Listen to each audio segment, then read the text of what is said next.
Chapter की शुरुआत में आसमान में बिजली कड़कती है और एक आदमी अपने मुक्के से बहुत सारे लोगों को पीछे धकेल देता है। उसका नाम फिस्ट किंग है। वो ऐसा इंसान था जिसे उसके असली नाम से ज्यादा फिस्ट किंग नाम से बुलाया जाता था, पर इस टाइम पर वो बहुत ज्यादा जख्मी होता है क्योंकि कुछ मिस्ट्रीज लोगों ने उस पर पीछे से वार किया था। हालांकि अब उनमें से सिर्फ दो ही जिंदा बचे होते हैं, पर फिस्ट किंग बता सकता था कि यह दोनों भी काफी ज्यादा पावरफुल है। इस वजह से वो उन दोनों पर हमला करने के लिए आगे बढ़ता है। मिस्टीरियस लोगों का एक आदमी अभी जिंदा बचा होता है, पर वो खुद ही उसे खत्म कर देते हैं।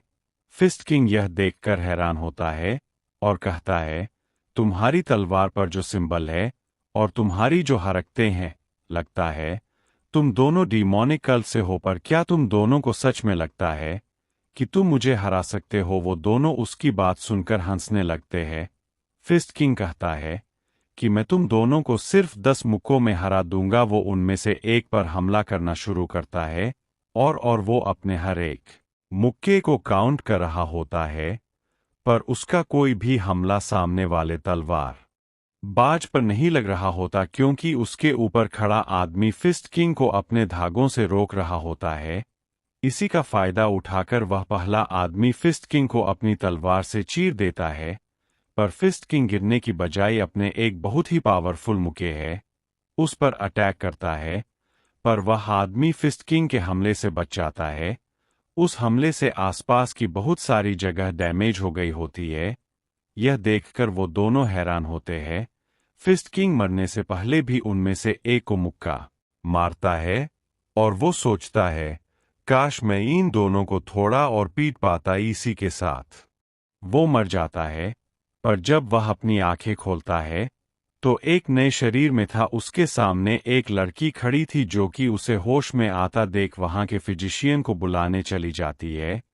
फिस्ट किंग वहां पर एक डायरी पड़ी मिलती है, पर उससे डायरी तक भी चला नहीं जा रहा था। उसका यह शरीर बहुत ज्यादा कमजोर था। जब वह डायरी को पढ़ने लगता है तो पढ़कर हैरान हो जाता है क्योंकि इस शरीर का पहला मालिक किसी भी काम का इंसान नहीं था। वो 24 घंटे शराब पीता, जुआ खेलते और अय्याशी करता था। फिस्ट किंग को यह देखकर बहुत गुस्सा आ रहा होता है। वो इस टाइम पर जिस लड़के के शरीर में है, ये लड़का एक मर्चेंट ग्रुप लीडर का फर्स्ट सन है। फिस्ट किंग को यह बात तो समझ आ गई होती है कि यह लड़का एक नंबर का लूजर है, पर उसे यह समझ नहीं आ रहा होता कि वो इस लड़के की शरीर में कैसे आया। क्या उस पर किसी ने काला जादू किया या फिर यह रीइंकार्नेशन में? तभी वहां पर वो लड़की जिस डॉक्टर को बुलाने गई थी, वह डॉक्टर यहां पर आ जाता है और फिस्ट किंग से उसका हालचाल पूछने लगता है। फिस्ट किंग जिसकी बॉडी में होता है उसका नाम ली जिन है। बाकी सभी उसे यंग मास्टर कहते थे। वो डॉक्टर भी उसे यंग मास्टर कहता है और उससे उसकी तबीयत के बारे में पूछता है और उसे चिकन सूप खाने के लिए देता है। पर फिस्ट किंग को पता था कि उसके शरीर की जिस तरह की हालत है, यह चिकन सूप उसके लिए जहर से ज्यादा कुछ नहीं और शायद इसमें जहर भी हो सकता है। उसे इस डॉक्टर पर शक हो रहा होता है, इसलिए वह इसे खाने के लिए मना कर देता है और कहता है कि तुम लोग बाहर जाकर इंतजार करो, मुझे अभी अपनी तबीयत ठीक नहीं लग रही। उन सबको बाहर निकाल कर वह सोचता है कि पहले वो दो मिस्टर रोजमैन और अब यह धोखेबाज डॉक्टर। लगता है मुझे बहुत सारे लोगों को पीटना पड़ेगा, पर कोई बात नहीं, मैं सबको पीटने के लिए तैयार हूं। चैप्टर 2 की शुरुआत में हमें दिखाया जाता है कि सभी मेड्स ली जिन के लिए खाना तैयार कर रही होती है। वो कह रही होती है कि ली जिन अब काफी बदल गया है और काफी ज्यादा खाने लगा है। तभी ली जिन बाथरूम से बाहर आता है। वो पहले से काफी बदल चुका होता है। वो खाना खाने के लिए अभी टेबल पर बैठता है कि वहां पर डॉक्टर आ जाता है। वो भी बिना बुलाए ली जिन को बहुत गुस्सा आता है क्योंकि वो बिना बुलाए अंदर आया होता है और उसकी कोई रिस्पेक्ट नहीं कर रहा होता। डॉक्टर ली जिन को देखते ही उसकी हेल्थ के बारे में बात करने लगता है और कहता है कि आपकी हेल्थ पहले से बहुत ज्यादा सुधर गई है और मुझे लग रहा है जितने मैंने आप पर मेहनत की थी वो सब मीनिंगलेस थी। ली जिन को सारी बातें समझ आ रही होती है कि वो उसे मरने के बारे में बात कर रहा है।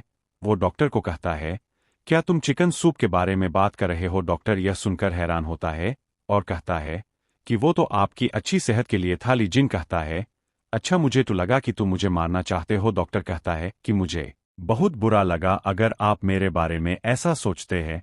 अब मैं यहां से अपनी लीव लेता हूं। ली जिन गुस्से में कहता है, तुम जब चाहे अपनी मर्जी से आओ और अपनी मर्जी से जाओ। क्या यह तुम्हारे बाप का घर है?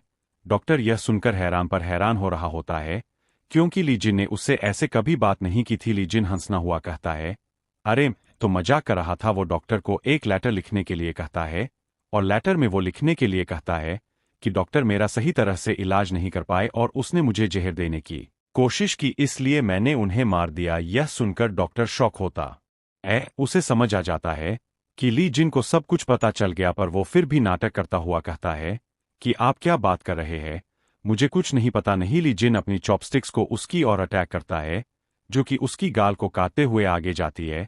तुम्हें लगता है मुझे पता नहीं कि चिकन सूप जो तुमने मुझे दिया था उस टाइम मेरे शरीर के लिए जहर था? तुम्हें सच में लगता है कि मैं इतना बड़ा बेवकूफ हूं और तुम पर विश्वास करूंगा? डॉक्टर समझ जाता है कि उसका खेल खत्म गया, इसलिए वह कहता है, तुम जैसे बेवकूफ में भी थोड़ी अकल है। ली जिन कहता है, तो आखिर तुमने अपने असली रंग दिखा ही दिए। डॉक्टर कहता है, तो तुम्हें बहुत पहले मार देना चाहता था, पर पता नहीं तुम हर बार कैसे बच जाते थे। वो सोचता है कि यहाँ पर बस कुछ नौकरानियां ही मौजूद है, इसे मारकर उन्हें मारना तो जरा सा भी मुश्किल नहीं होगा। वो हाथ में एक नीडल पकड़ता ही है कि ली जिन उसके पीछे से आकर उसके सिर पर बहुत जोरदार अटैक करता है और डॉक्टर को वहीं पर ही बेहोश कर देता है। हालांकि उसका हाथ भी थोड़ा डैमेज हो गया होता है, क्योंकि उसका यह शरीर बहुत कमजोर था। तभी उसका सर बहुत ज्यादा दर्द करने लग जाता है। उसे ली जिन की मेमोरी याद आने लग जाती है।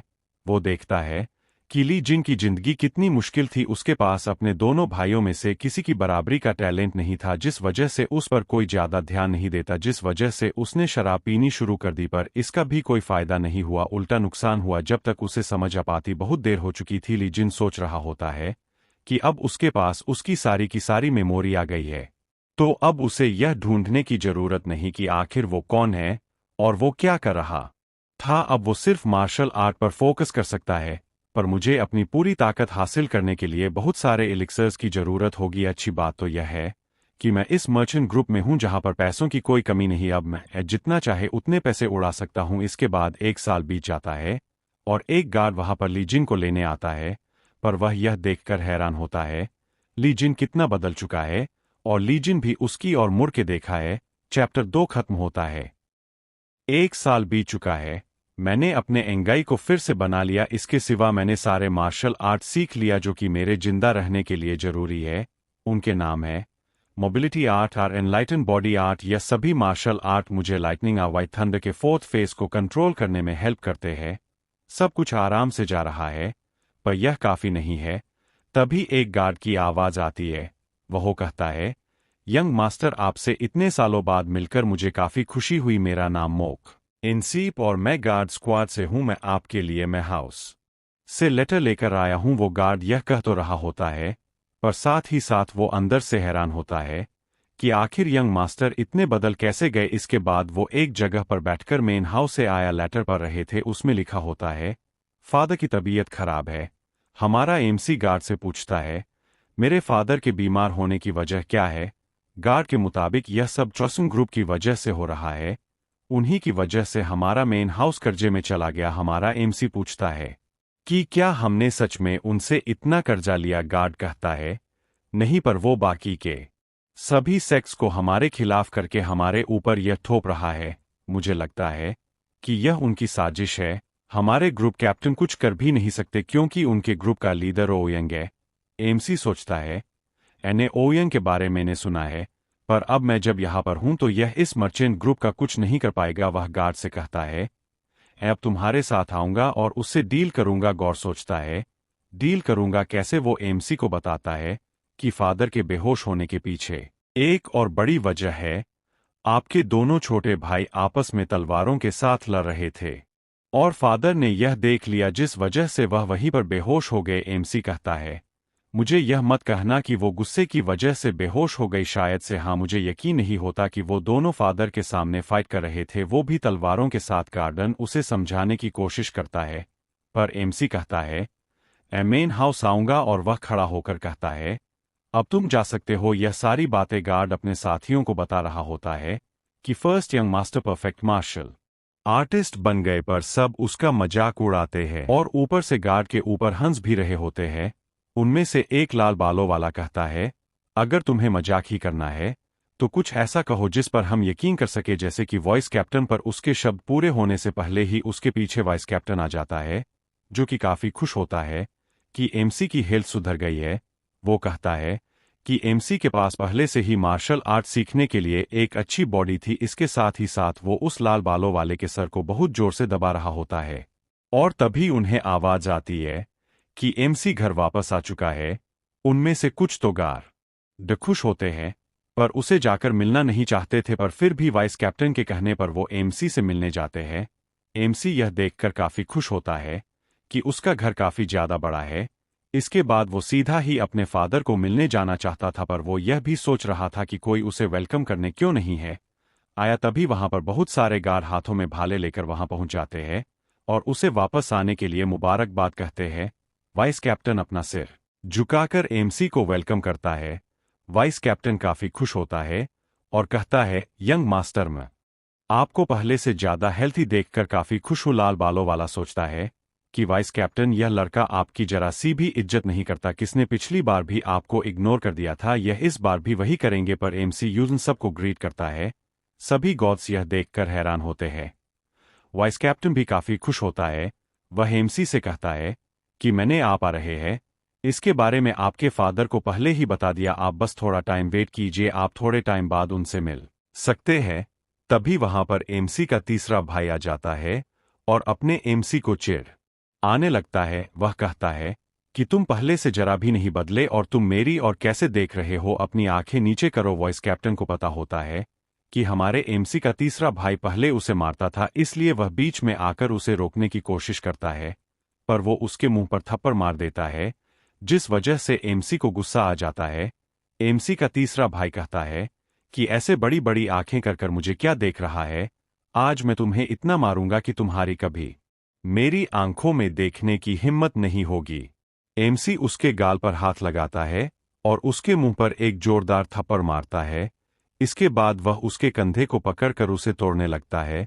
उसके भाई चींफे पूरे घर में गूंज रही होती है और वह एमसी को गाली देने लगता है, जिससे एमसी को और गुस्सा आ जाता है। इसी के साथ चैप्टर 3 खत्म होता है। सुबह सुबह घर में काफी शोर हो रहा था। जब जिन का दूसरा छोटा भाई ओएस और देखता है तो उसे वहां पर काफी लोग नजर आते हैं। वह जाकर एक गार्ड से पूछता है कि डैड के कमरे के बाहर इतना शोर क्यों हो रहा है। गार्ड उसे बताता है कि थर्ड यंग मास्टर और फर्स्ट यंग मास्टर में लड़ाई हो रही है। इयोन सोचता है कि मेरा तीसरा भाई फिर से मेरे दूसरे भाई को परेशान कर रहा होगा, इसलिए वह भीड़ में से होकर वहां अपने पहले भाई को बचाने जाता है। पर वह देखता है कि उसके बड़े भाई ने उसके छोटे भाई को बहुत मारा था और उसका कान खींच रहा था। उसका बड़ा भाई तीसरे भाई से कह रहा था कि तुम्हें डैड के कमरे के बाहर इतना शोर नहीं मचाना चाहिए। तभी वहां अपने दूसरे छोटे भाई को देखता है और उसके हाथ पर चोट देखकर पूछता है, यह क्या तुम्हें इस बेवकूफ ने मारा, इस वजह से चोट लगी है? उसका दूसरा भाई, जो उसे देखकर पहले से ही आराम महसूस कर रहा था क्योंकि वह बड़ा हो चुका था, कहता है कि यह कोई इतनी बड़ी बात नहीं है। पर हमारे जुनून को अपने छोटे भाई पर बहुत गुस्सा आता है और वह अपने तीसरे भाई को वहीं पर पीटना शुरू कर देता है। उसका तीसरा भाई सोचता है कि क्या यह पहले भी इतना ही ताकतवर था? नहीं, मुझे याद है यह पहले बहुत कमजोर हुआ करता था। जिनका दूसरा भाई पूछता है कि जब तुम घर पर नहीं थे तब क्या तुम्हारे साथ कुछ हुआ था? आखिर तुम इतने ताकतवर कैसे बन गए? वहाँ पर नीचे कुछ लेटर्स पड़े हुए होते हैं। जिन उन लेटर्स को देखा है और उससे पूछता है कि यह सब क्या है। जिनका दूसरा भाई उसे बताता है कि यह उन सभी कर्मचारियों के नाम है जो कि हमारे घर में काम करते हैं या फिर हमारे मर्चेंट ग्रुप के लिए काम करते हैं। जब जिन उस लिस्ट को चेक करता है तब उसमें एक नाम ओयंग लिखा हुआ था, जिन गुस्से से अपने दोनों भाइयों से पूछता है कि क्या तुम दोनों में से कोई इसके साथ काम कर रहा है, मुझे पहले ही बता दो। पर दोनों भाई उसकी बात सुनकर कहते हैं कि हम इसके साथ काम करने से तो अच्छा मरना पसंद करेंगे। जिन यह सुनकर खुश होता है कि अब उसे अपने भाइयों को मारना नहीं पड़ेगा, क्योंकि यह उसके साथ वफादार होंगे। जिनका दूसरा भाई उसे बताता है कि थोड़े ही दिनों में सभी मेंबर्स की कॉन्फ्रेंस होने वाली है। इंजीनियर सुनकर रहता है कि मैं फादर से मिलने जा रहा हूँ, उसके जाते हैं। उसका दूसरा भाई सोचता है कि आखिर ऐसा क्या हुआ होगा जो ही इतना बदल गया। उसके साथ ही खड़ा उसका तीसरा भाई तो खुद का बाल नोच रहा होता है। वह कहता है कि इसकी जगह मुझे घर छोड़कर जाना चाहिए था। जिन अपने फादर के कमरे में जाता है, उसके फादर बेड पर लेटे हुए थे। वह जिन को देखकर पूछते हैं कि बाहर इतना शोर क्यों हो रहा था। जिन कहता है कुछ नहीं, आप बताइए, आप इतनी जल्दी स्ट्रेस क्यों हो जाते हैं। उसका फादर उसे बताता है कि मैं अब बूढ़ा हो गया हूँ और मेरा शरीर इतना स्ट्रेस संभाल नहीं पा रहा, इसलिए अब तुम में से एक इस मर्चेंट ग्रुप का नया लीडर बनेगा। तुम पहले से काफी बदल गए हो, पर मुझे खुशी हुई कि तुम मुझसे मिलने आए। जिन अपने फादर को देखकर काफी हैरान, क्योंकि पिछले जन्म में तो वह अनाथ था, जिस वजह से उसने कभी भी अपने माँ बाप को नहीं देखा। पर जिन की मेमोरीज में उसके पास एक फादर थे जो कि उसका ध्यान रखा करते थे।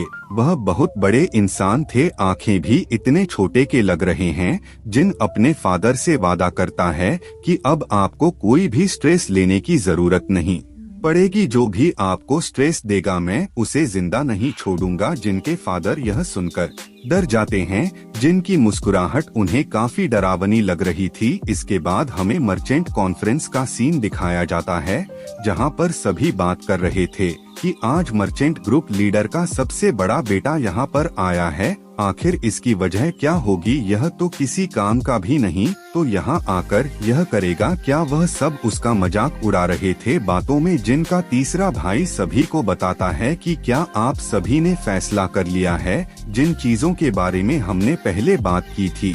तभी ओयंग अपना हाथ खड़ा करता है और कहता है कि आपके बड़े भाई के पास कोई गार्ड नहीं है, इसलिए मैं चाहता हूं कि मेरे यहां से आप उसे एक गार्ड लेकर दें। सभी बातें करते हैं कि आधे से ज्यादा लोग तो इस मर्चेंट ग्रुप में इसी कही है।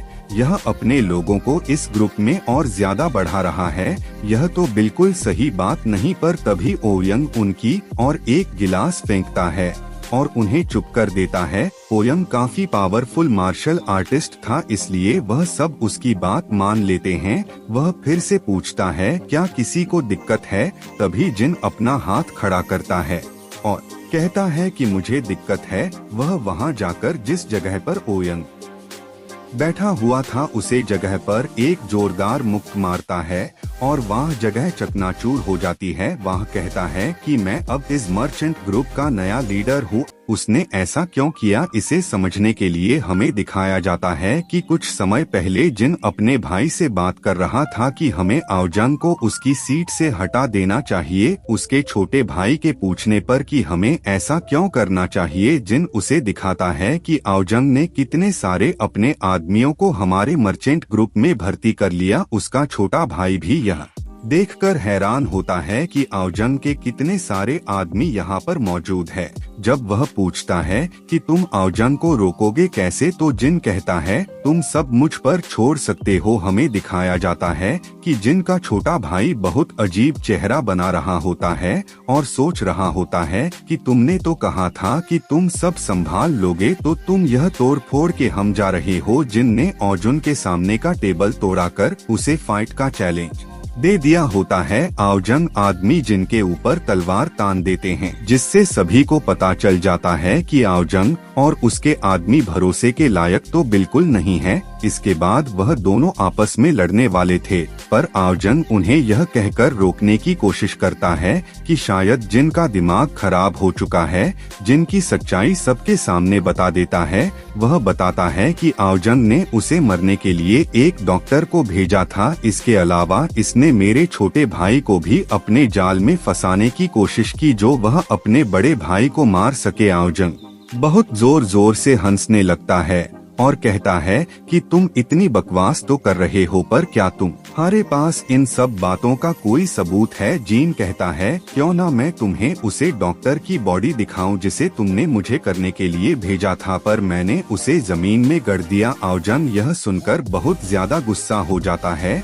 और जिन पर अटैक करने लग जाता है। वह अपने हाथों में एनर्जी इकट्ठी करता है और जिन पर अटैक कर देता है। जिन भी अपने मुक्के से आउजन के हमले को रोकता है। आउजन यह देखकर हैरान होता है कि जिन के मुक्के से लाइटनिंग पावर निकल रही थी, दोनों ही पीछे हो जाते हैं। सभी यह देखकर हैरान होते हैं कि जिन की पावर भी आउजन के बराबर की है। आउजन जिन से कहता है कि हम दोनों ही काफी पावरफुल हैं, क्यों ना हम यहाँ पर एक मुकाबला करें, जो जीतेगा उसी की बात सुनी जाएगी। आउजन सोच रहा होता है कि उसने अभी अभी लड़ना सीखा है, मैं तो इन्हें आराम से हरा दूंगा, पर जिन उसके प्रस्ताव को ठुकरा देता है और कहता है कि मैं तुमसे कोई मुकाबला नहीं करूंगा, बल्कि मैं तुम्हारे साथ जिंदगी और मौत का मुकाबला करना चाहता हूं। हम में से आज एक मारेगा और एक जिंदा रहेगा। आउजन मुस्कुराते हुए जिन पर अपनी तलवार से हमला कर देता है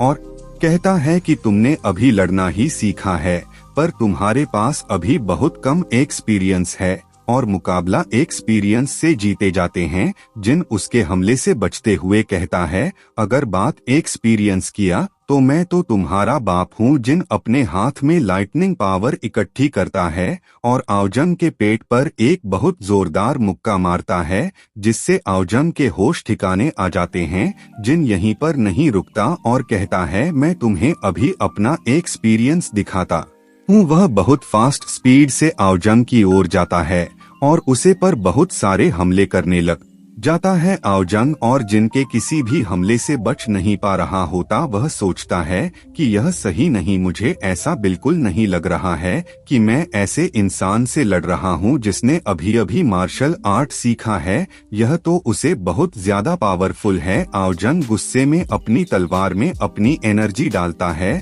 और जिन की और 3 फॉर्म स्वॉर्ड आर्ट यूज करता है, पर जिन नीचे झुकते हुए उसके पास आता है और उसके चेहरे पर एक बहुत जोरदार मुक्का मारता है। यह मौका इतना ताकतवर था कि आउजन छट फाड़कर आसमान में उड़ जाता है। जिनका फादर यह देखकर कहता है, लगता है मेरे बेटे ने मार्शल आर्ट सीखना शुरू कर दिया है। आउजन के जमीन पर गिरने पर उसके कर्मचारी उसे लेने आते हैं। वह जिसे कहते हैं कि तुमने भले ही इस मुकाबले को जीत लिया हो, पर याद रखना कि हमारी क्लैन के लोग तुम्हें छोड़ेंगे नहीं। जिन उन सब से कहता है कि मेरे मर्चेंट ग्रुप ने पहले ही तुम लोगों के हाथों की कठपुतली बनकर बहुत सारा काम किया है तुम्हारे लिए, पर अब मैं अपने लोगों को जरा भी तकलीफ नहीं होने दूंगा। तुम सब अभी के अभी इस मर्चेंट ग्रुप से निकाले जाते हो। आउजन ओके ग्रुप के सारे आदमी वहां से चले जाते हैं। जिन अपनी क्लैन के सभी मेंबर्स से कहता है कि अब मैं इस क्लैन का नया लीडर हूं और मैं वादा करता हूं कि अब तुम में से किसी को भी कोई दिक्कत नहीं होगी। जिन अपने छोटे भाई से कहता है कि मेरे लिए कुछ इलेक्सियर खरीद कर लो ताकि मैं अपनी ताकत को थोड़ा बड़ा सुकून। और हाँ, हमने आज काफी सारे लोगों को अपने मर्चेंट ग्रुप से निकाल दिया है, इसलिए मैं कुछ और लोगों को लेने जा रहा हूँ। इसी लीजन एक पैलेस में जाता है जहां पर बहुत सारे लोग शराब पी रहे थे। वो उसे देखकर कहते हैं कि ये तो वही है ना जिसने उस मार्शल आर्टिस्ट को हरा दिया, पर मैंने तो सुना था ये किसी भी काम का नहीं है। दूसरा कहता है, नहीं, इतनी ऊंची बात मत करो, वो सुन लेगा। लीजन उनकी बातों को इग्नोर कर आगे जाता है। वहां उसे एक गार्ड मिलता है। मोटा गार्ड लीजन से कहता है, यंग मास्टर, क्या आप यहाँ और डोनेशन करने आए हैं? लीजन उससे कहता है, सुअर, मुझे टच मत कर। गार्ड को ये सुनकर बहुत ज्यादा गुस्सा आता है, पर वो अपने गुस्से पर काबू कर लेता है। अंदर जाने पर लीजन को एक लड़का मिलता है जिसका नाम पॉइजनस फॉक्स था। वो उससे उसका हालचाल पूछता है। उसके पीछे 2 मुस्टंडे भी लीजन को हेलो कहते हैं। फॉक्स कहता है कि तुम दोनों सिर्फ हेलो कह रहे हो, ये मेरा दोस्त है, तुम्हें उसका हालचाल पूछना चाहिए। वो इतने समय बाद हमारे यहाँ आया है। क्या तुम दोनों के पास दिल नहीं है? लीजन सोचता है, लीजिन और फॉक्स पॉइजन बचपन से ही दोस्त थे, पर जहां तक मुझे याद है इसने सिर्फ लीजिन के साथ वायलेंस किया और उसे गलत रास्ता दिखाया है। ये खुद को लीजिन का दोस्त कहता है। मुझे पूरा यकीन है कि ये आगे चलकर मेरा फायदा उठाना चाहता होगा और मुझे कर्ज में डूबना चाहता होगा, पर कोई बात नहीं, आज मैं इसका फायदा उठाऊंगा। पॉइजन। फॉक्स लीजिन को कुछ पैसे खर्च करने के लिए देता है और कहता है कि मुझे पूरा यकीन है कि तुम्हें पैसे खर्च करने की खुजली हो रही होगी, तभी तुम यहाँ आए हो। वो मन में सोच रहा था, खुजली तो मुझे हो रही थी कि तुम मुझसे कब पैसे लेने आओगे और कब मैं तुमसे इन सब के डबल वसूलूंगा। पॉइजन फॉक्स कहता है कि तुम कुछ बोल क्यों नहीं रहे, तुम चुप क्यों हो। लीजिन कहता है, मैं सोच रहा हूँ। लीजिन सोच रहा होता है कि मैं तुम्हें कैसे मारूं। अगर मैं तुम्हें मार दिया तो तुम्हारे पीछे के ये दोनों गार्ड्स मेरे गुलाम कभी नहीं बने। तुम जरूर इसे बहुत सारे बुरे काम करते हो गए, पर ये दोनों बहुत ज्यादा कीमती है। तुम्हारे हाथों में तो मैं इन दोनों को कभी नहीं दूंगा। लीजिन कहता है, मैं सोच लिया, मुझे तुमसे वॉलेट की चाहिए। पॉइजन फॉक्स कहता है, वॉलेट की? ये तुम्हें क्यों चाहिए? लीजिन कहता है, आज से मेरे खर्च बढ़ाने वाले हैं, तो मुझे बहुत ज्यादा पैसों की जरूरत होगी। पॉइजन फॉक्स जोर जोर से हंसने लगता है और कहता है, मेरे वॉलेट में सिर्फ पैसे ही नहीं, गहने और सोना भी पड़ा हुआ है, पर उनमें से कोई भी तुम्हारा नहीं है। और तुम मुझे पूरे टाइम इग्नोर क्यों कर रहे हो? क्या तुम्हें लगता है मैंने नोटिस नहीं किया? शायद मार खाने के बाद तुम्हारी अकल ठिकाने आए। इसके बाद वो अपने दोनों मुस्टंडों को लीजिन को पीटने के लिए कहता है। उनमें से एक लीजिन को गले से पकड़ता है, पर लीजिन उसका हाथ पकड़कर कहता है, अरे नहीं, मुझे लगता है मैंने तुम्हें यूं ही अच्छाई दिखाई, मुझे पहले ही ये कर देना चाहिए था। वो उसे मुस्टंडे को पीछे उठाकर फेंकता है। जब दूसरा लीजिन पर वार करता है तो वो उसके पैर पर हमला करता है और उसकी पैर की हड्डियां तोड़ देता है। दूसरा गार्ड गिर जाता है, पर वो ये देखकर हैरान होता है कि वो दोनों गार्ड फिर से उठ जाते हैं और लीजिन की ओर बढ़ने लगते हैं। लीजिन ये देखकर काफी खुश होता है और कहता है, मेरा अंदाजा सही था, तुम दोनों को यूं ही बर्बाद होने नहीं दिया जा सकता। इसके बाद वो दोनों के एक साथ हो रहे हमले के सामने से गायब हो जाता है और उन दोनों के पीछे से आकर उनके सर पकड़ता है और आपस में दे मारता है। इसके बाद लीजिन पॉइजन फॉक्स की ओर देखकर कहता है, तो गया बेटे।